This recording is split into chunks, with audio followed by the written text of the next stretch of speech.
Station. Manx Radio. Women Today. Fastamai, good afternoon. It is Friday and this is Women Today on Manx Radio with me, Beth Espy. And me, Christy DeHaven. And thank you very much to Stu and Catherine for Talking Heads. They will be back at midday on Monday. But on today's show, we are joined by an extraordinary young lady who deserves and devotes a large amount of her free time raising money and awareness for people who are considerably less fortunate than herself in remote parts of the world. And when I say young, I do mean that because Lula is just 9 and we're going to meet her in just a moment. And also today, it's the end of an era here at Manx Radio as our news editor Marian Kenny packs up her microphone for the final time today. We're going to be talking more to Maz in just a moment. But I just wonder how you felt, Marian, driving up the hill for the final time, coming to work here this morning. It was surreal. I was thinking how many thousands, if not tens of thousands of times have I ploughed up that hill. But one thing I will miss, Beth, is the fantastic view, among many other things. But yeah, I've been getting used to the idea of leaving for the last 10 weeks. So it's strange, but I'm getting over it. Well, Marian Kenny's career in journalism began with what she described as a real baptism of fire. Her first job as a rookie reporter at Radio Hallam saw her sent out to report on the picket lines of the miners' strike in the 1980s. She later interviewed the miners' leader, one Arthur Scargill. And over the years, she's covered other incredibly high-profile stories, the Strangeways prison siege, the Handsworth and Moss Side riots, and following the release of Terry Waite's fellow hostages after years of imprisonment in Beirut, Marian interviewed Terry Waite's mother. But despite all that, Marian describes the Isle of Man as by far the most challenging and varied patch she's ever worked in. And today she is going to leave this patch to the reporters she's been in charge of for nearly 10 years as she moves to pastures new. And we'll talk about more about what you'll be doing a little bit later, Maz. But just take us back to what it was that first made you want to pursue a career in journalism. Well, I went to university to do an arts degree. It was literature. And with my only other ambition before that had been as a little girl to be a nurse. I wasn't quite sure what direction I was going to go in, but I knew I loved writing and I felt that I was quite good at it. So I joined up to the student newspaper and got sucked into that big time. I mean, it took up most of the whole of my second year, and then I rose through the heights to become its editor. And it was a reasonable weekly newspaper. We broke some good stories on campus. I got a column in the Eastern Daily Press with a friend, and we actually got paid £10 for that. And we saw our stuff published with a byline. And when it came to careers time, I went into my careers interview and said I wanted to be a journalist, and all the information I was given was about print. So that's really all that was on my radar. Then the careers lady rummaged around in her bottom drawer, dusted down some old moth-eared leaflets and said, "Oh, there is this," she said. And it was information about a course in broadcast journalism. At the time, and we're talking about the early 1980s, 1983, there were only 3 broadcast journalism courses in the country. There are quite a lot more now, a lot more radio stations, a lot more broadcasters. But I thought that's interesting.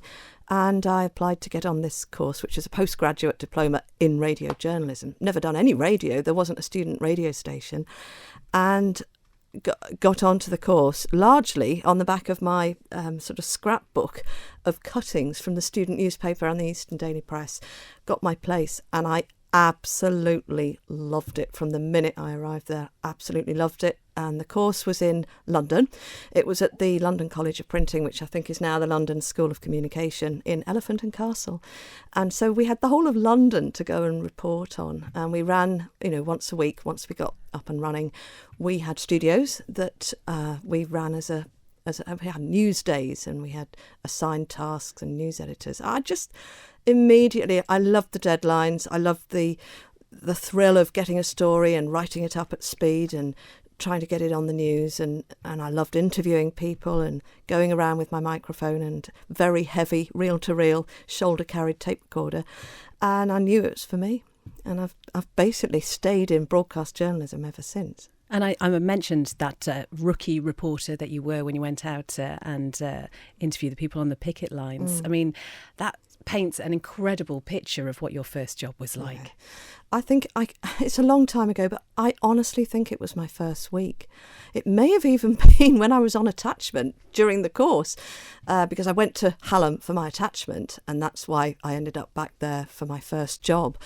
And it was I was obviously keen as mustard, and some of the more laid-back hacks perhaps were happy to let the younger, more enthusiastic keen young reporters go out to these difficult jobs, and off I went in the radio car, which was driven by one of the engineers, to be honest, although subsequently later down the line we drove our own, and went and reported on the day's events wherever the action was, whether that was Orgreave or Cortonwood or any of the collieries in South Yorkshire, Barnsley, Sheffield and Rotherham and Doncaster, all around there. And a lot of my material used to be sucked into the independent radio network, because Radio Hallam is a commercial station, part of the independent radio news network. And so if a big story happened on your patch, you sent your audio or your report in, and then it would be sort of squirted out to the 54 other stations on the network. So, you know, I'd get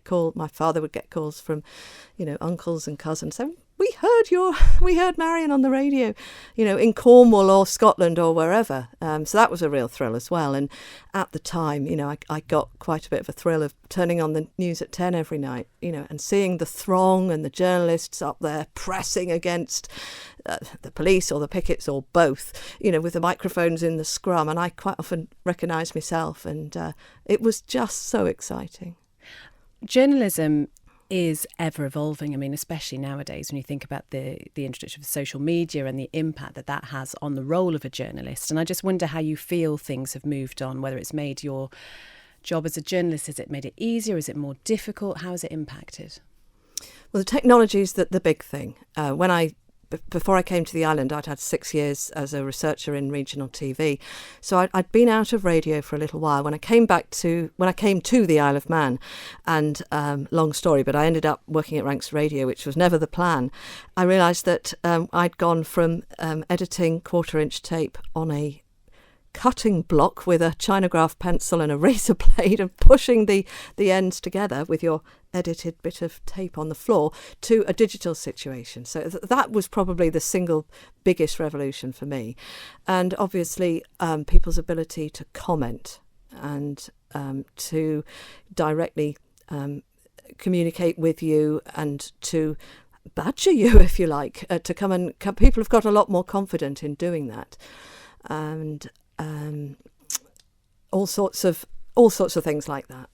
I mean, I said you described the Isle of Man as one of the toughest patches that you've covered. I mean, do you really mean that? When you think about some of the high-profile stories you've covered? No, I do actually. I mean, when we visited the island a number of times before we moved here, I recall driving off the boat, turning on the news bulletin and hearing someone read as the lead story on a Saturday morning that a new bridle path had been opened. And I fell about, thought, that's not news, is it?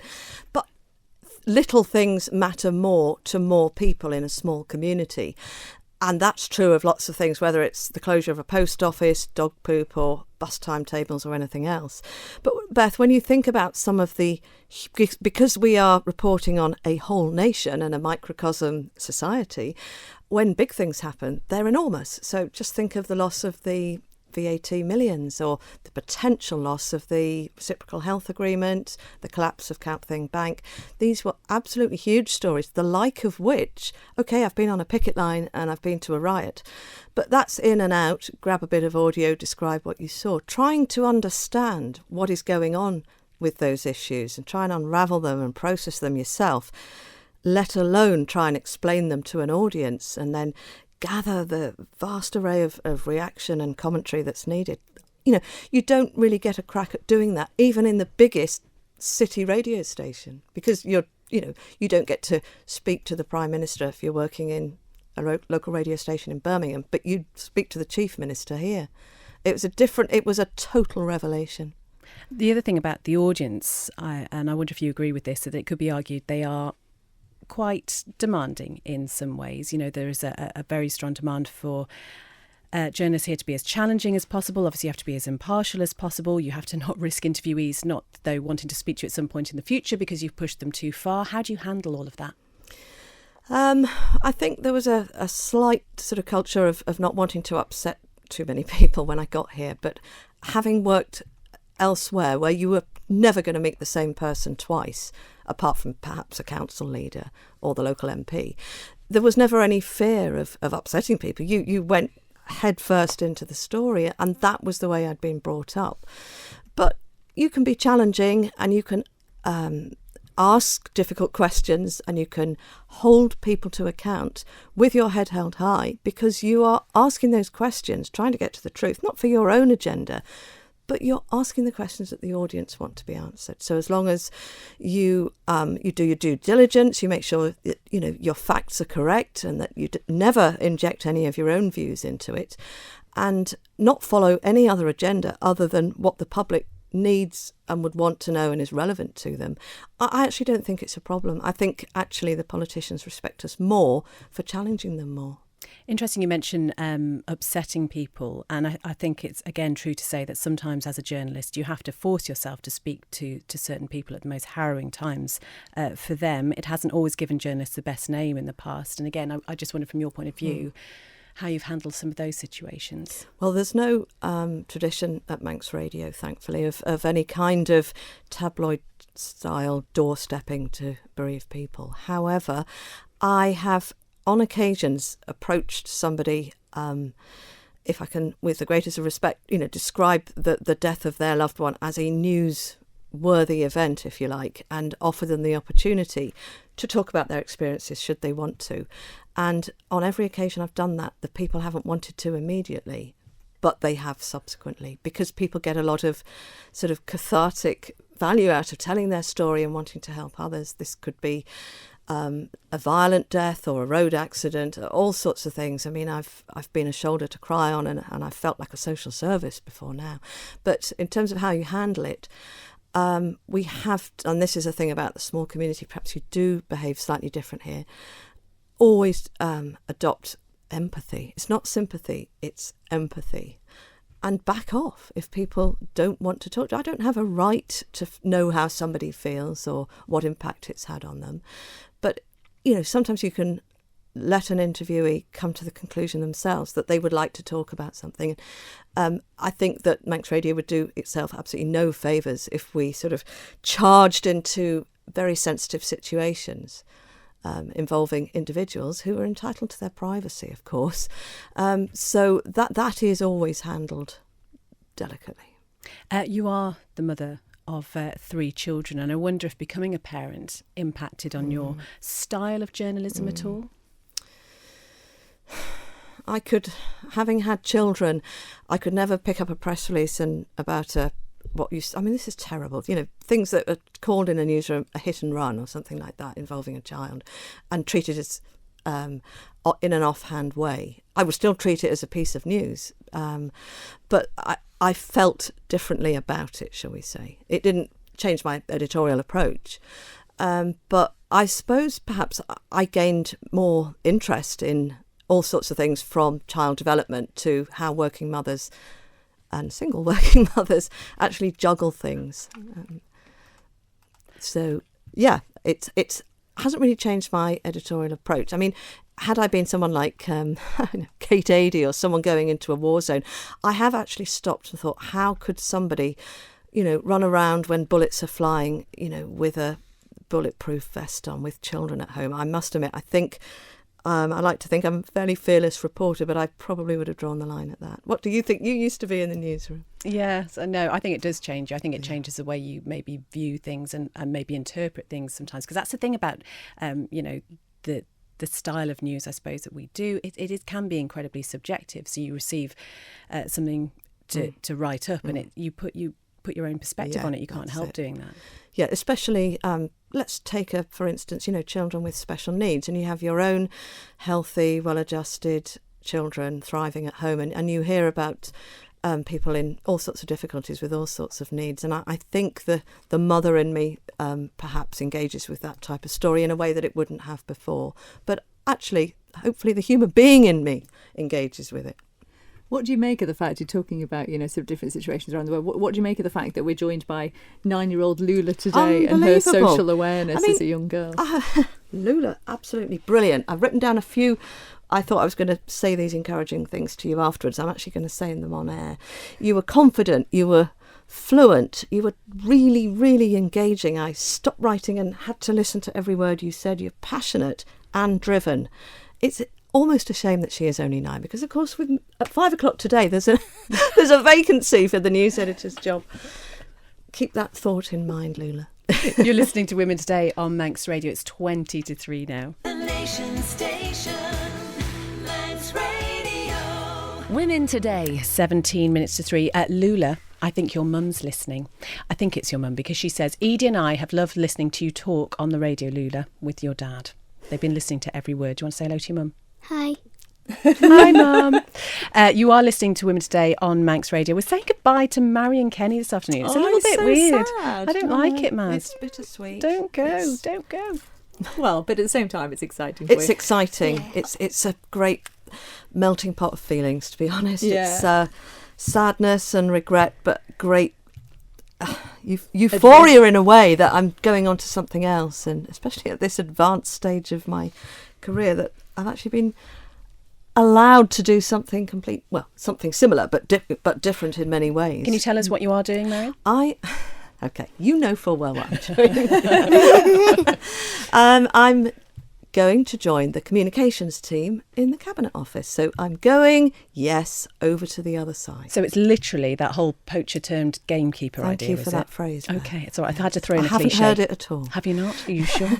It is a path very well trodden by journalists, and very few, if any, have I ever seen come the other way. I've often thought, that's not for me. Certainly not into sort of corporate PR. This is different. I've not been many jobs, if any, in the whole of this island I've ever thought matched the one I've got. But vacancies don't come up very often in the communications office. One did. I applied. And the rest is history. I'm going. And speaking of history, we've already heard about some of the incredible people that you've met, worked with, interviewed over the course of your career. I am intrigued, Marian, to know if there is anyone in particular that has left maybe a slightly longer lasting impression than other people. You've just sprung that on me. So Sorry. Unfortunately, I cannot remember his surname.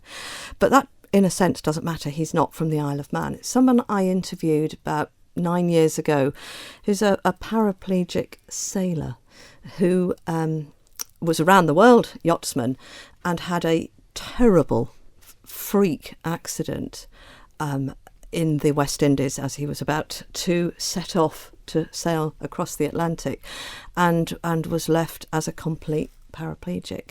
And he has since done huge amounts for sailing for the disabled, and nothing that there is has stopped him from continuing to sail.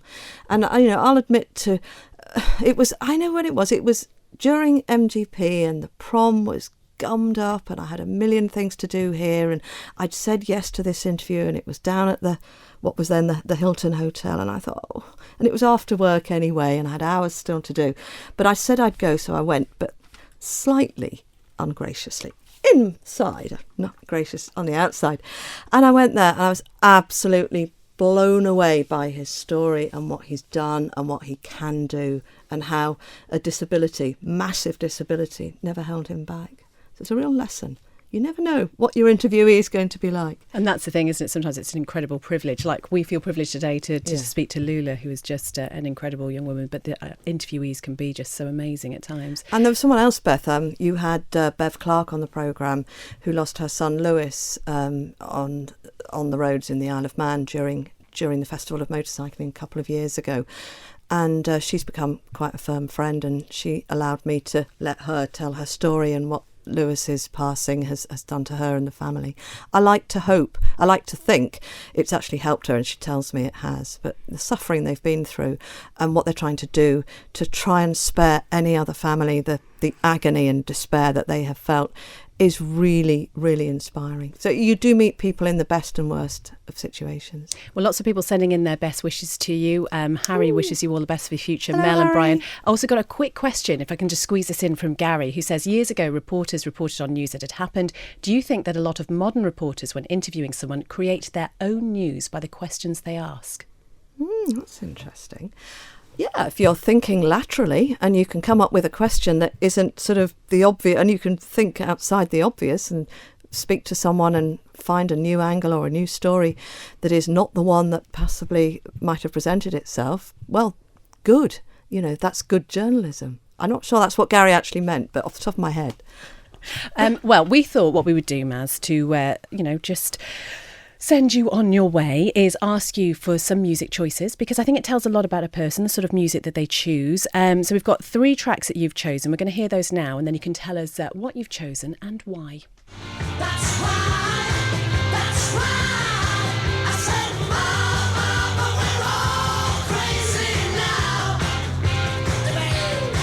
I said, Mama, we're all crazy now. I said, Mama, we're all crazy now.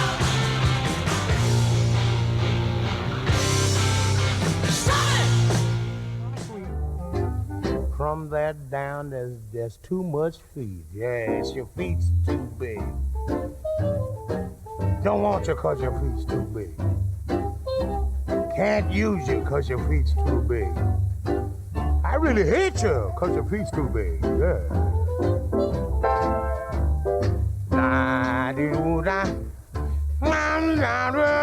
Where'd you get 'em?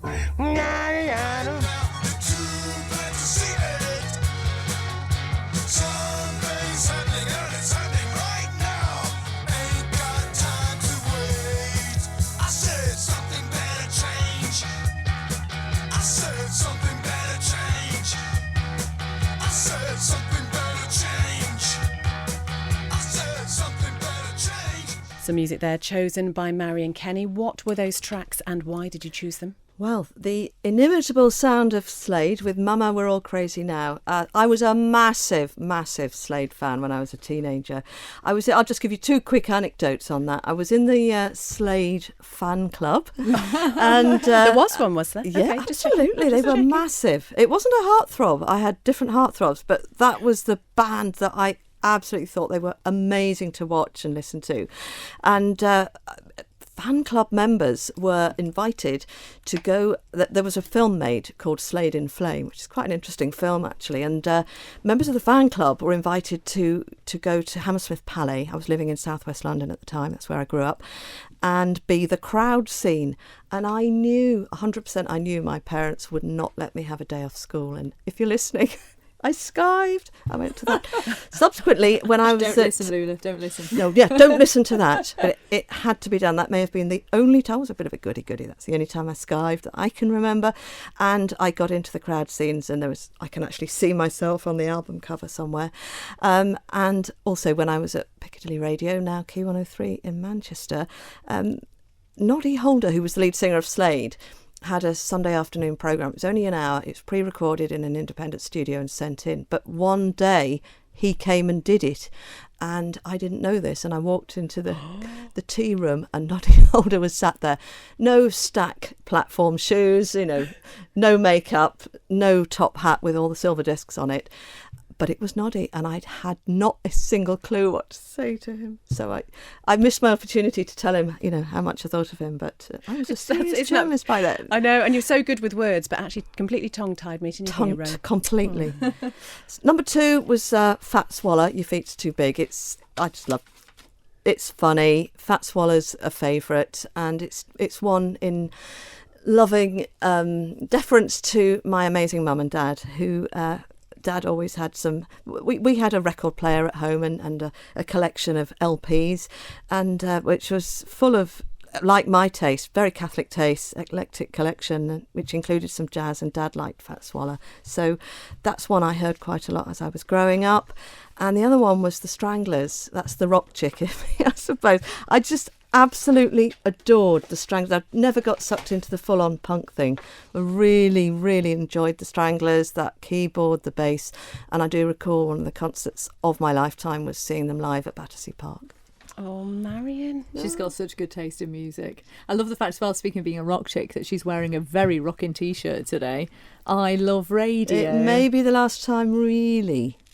Does it mean what, you're going to stop loving radio? No, it doesn't, but I can't wear it in my new job. Oh. And I can't wear it gardening either, but I might wear it in bed. How about that? There we go. Well, Marian, as I say, lots of text messages coming in wishing you all the best for the future, but I'm just going to read this one out from Steve D, because I think he sums up what a lot of people are saying, and he says, we are going to so miss your professional, even-tempered presentation of news. Your leaving is indeed Manx Radio's and the island's loss. The very best of luck. Oh, I'm going to cry. Thank you, Steve. Don't. Thank you. That is so much appreciated.